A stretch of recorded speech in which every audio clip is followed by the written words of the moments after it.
my years of ministry, almost 8 years now, there have only been a handful of times when I have needed to kind of completely scratch the talk that I had planned. I usually write my talks on Monday and kind of build it through the week until Sunday morning. But today is one of those days when I just had to scratch it and start over. My talk title did not change, however, because the experience I had this week support this talk title perfectly. Understanding, not required.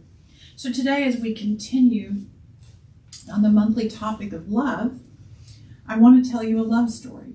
And actually, it's a different love story than the one I originally planned to tell you. I'll tell you that one another time. It's a good one.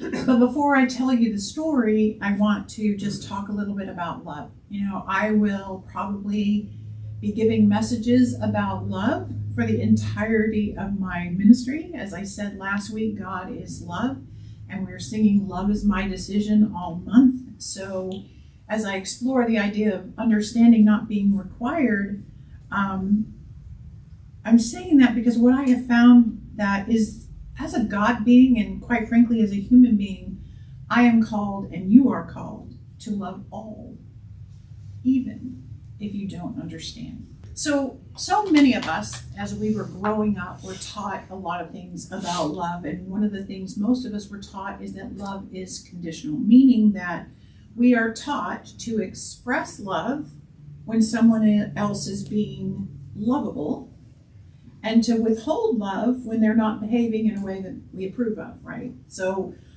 what that has us doing is kind of taking score and then, and only then, deciding whether we will love someone or not. What we can understand, what our brains can compute in an acceptable manner, we can love. Otherwise, we hold back. So here's the thing that slays me.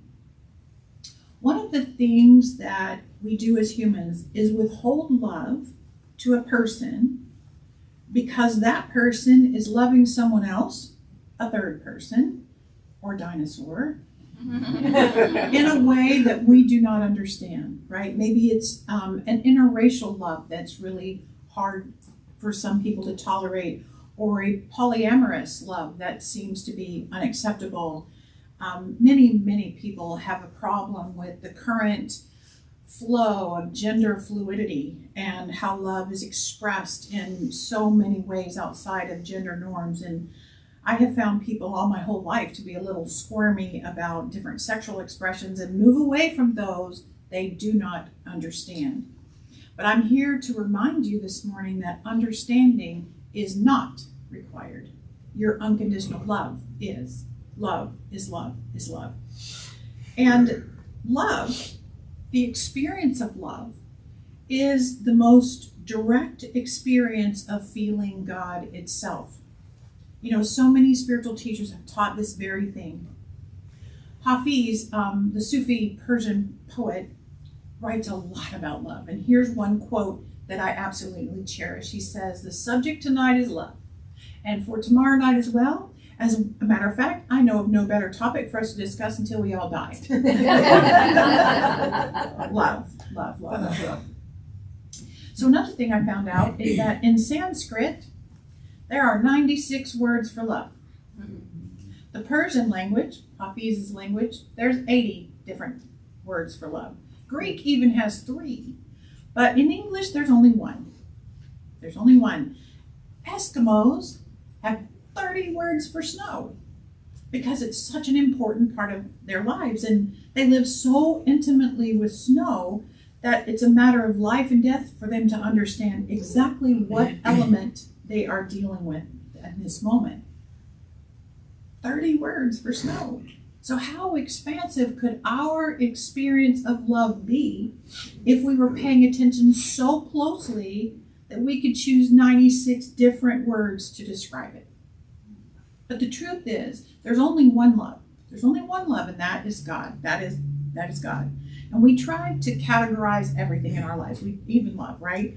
It helps us make sense of things to kind of put them into category. So we may have one word, but we are able to put other words with it so that we can categorize it. There's a parent's love, a mother or father's love. There's this platonic friendship love, romantic love, passionate love, creative love, puppy love, kitty love for those who need cat love, to be fair. And the truth is, it's all of God's love of itself. Love is love. Holmes wrote this: love is within us. It cannot be destroyed. It can be ignored. To the extent that we abandon love, we feel it has abandoned us. Denying love is our only problem, and embracing it is the only answer. The sentence that jumps out at me in that one, I don't know about you, but is, to the extent that we abandon love, we think it has abandoned us. I would add that to the extent that we judge someone else's love that we cannot understand, we reveal our own lack of understanding of the nature of love. It's not a quote up there, but Holmes also defines love as the impartation of the divine through the human. The impartation of the divine through the human, that is what love is. The giving of God itself by human beings, that is love. I believe that is our purpose, to be God, to be love in every relationship, every situation. And I think our upbringing or our conditioning either makes the impartation of divine love through us easy, or it makes it hard. And I think that has to do with whether or not we were reinforced for being loving, or whether we were reinforced for being fearful. So not all families create the same dynamic about love and acceptance and understanding, do they? You know enough people to know that's the case. And this week, I became really clear about the impact of family dynamics in my own life. So let me describe. See, my father's family environment was one of fear, okay? Fear first, and only extend love if the person's worthy. That's my father's family. And since his mom was deeply fundamentally Christian, he was taught that God was judging, that God withheld love, that God's love was conditional, and approval and acceptance and all of that was only extended under perfect circumstances, right? They were taught to judge and fear outsiders with any differences. New people were not easily accepted into my father's family. Everything was black and white, right or wrong, good or bad, and that was his family. And since my father dominated my home growing up, that was our home environment too. Now, when I was growing up, I really wasn't around my father's family very much. But one thing I was very aware is that when there were disputes in their family or disagreements, one member of the family could completely cut off another member of the family, like not speak to them at all, not at all. They wouldn't speak any longer. We would never hear that person's name again. It was totally okay to emotionally sever ties with a family member that you disagreed with. So when I was growing up, my father wasn't talking to several of his siblings. He used stonewalling, silence, and abandonment as punishment, right? And I knew deep in my soul that if I displeased my father, his love could disappear in a flash to me, right? Now, take a deep breath. On the other hand, my mother's family, they were quite the opposite, right? They weren't religious at all. They still aren't. They're very liberal, welcoming all. There were a few rules in the big family, and their first response to someone new was like curiosity and openness, and in other words, love first, figure it out later, right? And so we always seemed to be in close proximity to my mom's family living like that, but we were still at my dad's house, right? So that was a little different. So I always kind of watched in awe at how my mom's sisters treated their kids and how the entire family, went through life experiences, just loving and supporting each other. And no one was perfect. Missteps happened all the time. People got in trouble, did different things, but everyone was so loving and sweet to each other. So my child's perspective, through my little child's eyes, I'm thinking, that's unbelievable. That can't really be real, right? So my father died when I was 19. And so that influence of fear left my life pretty early. Not early enough to keep me from internalizing this conditional love, that he taught. So around the time of his death, when I was 19, that's when I was figuring out I was gay, right? Okay, so thankfully I never had to come out to him because that would have been it. I can't know that for sure. You never really know what someone will do. But my assumption is that would have been a major problem. So that fear of that with him kind of transferred to other people. So here's where the love story comes in. And it's a story of unconditional love. And it's a story that really illustrates my talk title, which is Understanding Not Required. So after my dad died, and I have this all written down because I really didn't know emotionally if I could actually just tell the story, but I'm going to try. So after my dad died, there was about 10 months that went by before I came out to my mom, right? I desperately feared her rejection. I did. I was afraid. But I didn't realize at the time how influential her upbringing had been to her. And it turns out she was not like my father at all. Out of his presence, she kind of returned to her loving roots. And in our first conversation about my personal life, she indicated that while she didn't understand, and she was really clear, I don't get this, Laine, she showed me that she loved me and always wanted to know about my life, right? Yay, Mom. Unconditional love was her response. Her actual words were, I hope you find a woman that is as supportive of you as a man has always been to me. That was in the very first conversation that we had. So she made it. She did a good job. She knows it too. I'm totally So my mom's family consisted of her parents and two sisters. My mom and her sisters, Carol and Beth, they were quite a threesome. They've been here in the center a couple of different times, so some of you have met them. They're wicked smart. They're so much fun. They're hilarious. They're joyful. Bev, the youngest one, was only 15, 16 years older than me, something like that. So I often kind of tagged along with the threesome as a fourth, but I was always much younger. I was never their equal, but they let me play, right?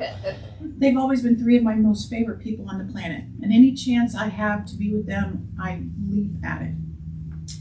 So here we are a few years after I come out to my mom, sometime around 1990, my mom's sister Carol invited everyone to come to her house in Texas for a family get together. Cool, I couldn't hardly wait. A chance to be around the threesome sisters, fun. So by this time I had a steady partner, a girlfriend named Myra, and no one in my family except my mom knew. So, because Mom promised me that it was my story to tell, I could come out when I wanted to. She wasn't about to do that. That would be uncomfortable for her. So she just said, I'm not going to tell anybody. So I was faced with this dilemma. Do I go to this gathering at my aunt's house by myself? Do I decline the invitation altogether? Or do I go by myself and leave Myra at home? Do I take Myra and hope nobody notices that there's something going on, right? Or do I come out, right? Could I put my family love on the line? Now remember, these are like three of my most favorite people. So there was just a lot of at stake. And so since it was happening at her house, I called my Aunt Carol because I had more recently visited her. She lived in closer proximity. My Aunt Bev lived in a different state, a little bit farther away. So I called my Aunt Carol and I decided to explain the situation. And I vaguely remember that phone call. It wasn't the most impactful thing, but I don't even think she blinked an eye. I think she said something like, I've known forever. Come on, get real, whatever. Bring Myra, it'll be great, fine.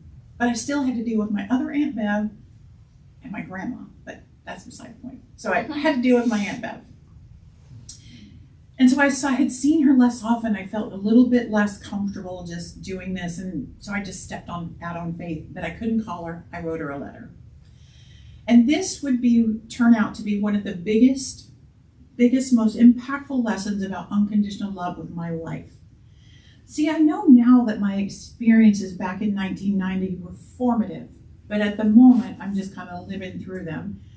And that my relationships with my mom's family had been a lifelong source of support, but at this turning point, I claimed them as more of my support. So as many of you know, my Aunt Bev died this week. I actually learned of her passing about 30 minutes after I got home from the mandala coloring on Wednesday night. And after I hung up from having several very painful and tearful conversations, I was trying to help Terry understand who my Aunt Bev was to me. And I remembered the letter that she wrote to me back when I was coming out to her, when I was trying to go to the family gathering. I remembered that letter. And I've quoted that letter occasionally in my life, but I wanted to find it. I knew I had it. So even though it was quite late, as you can imagine, I went to the garage and I found my box of sentimental things.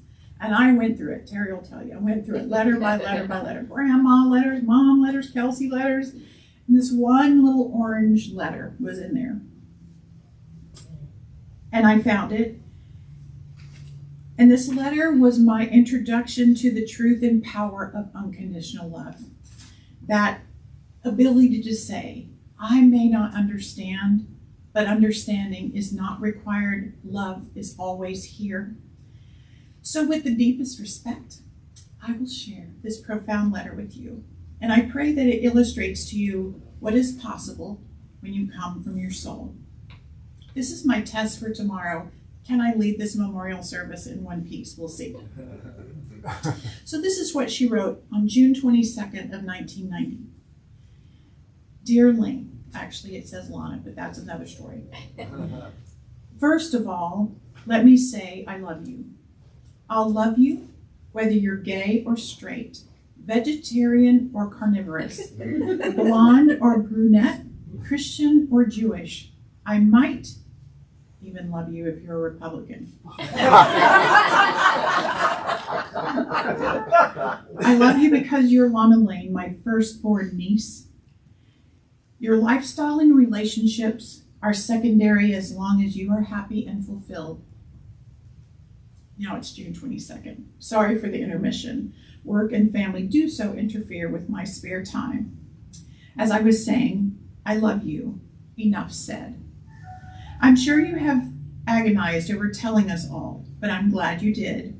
I can't say I've known forever, as Carol did, but I felt it may be the case.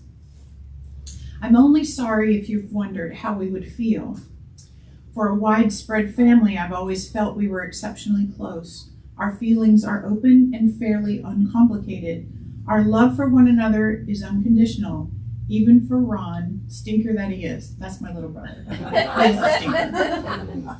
However, I can understand your reluctance to talk to Nana. That's her mom, my grandmother. But let me share this with you. When Jerry and I were separated, it took me over a year to tell her or Granddad. I guess I feared their disappointment in me, and I was afraid to tell them I had failed. But when I could avoid it no longer, and told them both, their reactions were the same I've given you in this letter. We love you as you are, no matter what. Give Nana a chance. She might surprise you. This she goes on. I haven't told the boys yet, her two sons, and I may not until after our visit in August. It's not that they would be rejective of you or Myra, but I'd like them to see you and how the same you are before they know. At their age, they are still finding their own sexuality and can make snap judgments. Plus, I want us all to enjoy our visit together and let everyone get to know Myra without preconceived notions. I'm looking forward to meeting Myra and having everyone together. I just wish Rick and the crew could be there. Till then, stay happy and know you have my love. See you in August, Beth. So I've cherished that letter for all these years. It's in perfect condition because I cherished it. I'm grateful for the unconditional love of my family. You know, in my life, I've been judged, and you have too, for many things, but not by my family. You know, Aunt Bev alluded to the judgment that she feared for getting divorced or ending a relationship. And I can tell you that when I had that experience a few years ago, my family flooded me with unconditional love then too. They knew that was important. I wouldn't say my family is overly spiritual. Matter of fact, I wouldn't say that at all. But their love is spiritual in nature because understanding is not required. So my lesson for you all today is really, really simple. As you let your soul or your inner spirit direct your life and guide your choices, choose love. choose love. If you can't see someone's lovability, figure it out. If anyone else on the planet has figured out how to love that person, challenge yourself to unconditional love. You don't have to understand to love. It's just not required. Love is love is love. So as I fly out this afternoon to Kansas City to preside over my aunt's memorial celebration of life tomorrow, I take your prayers with me when I go, and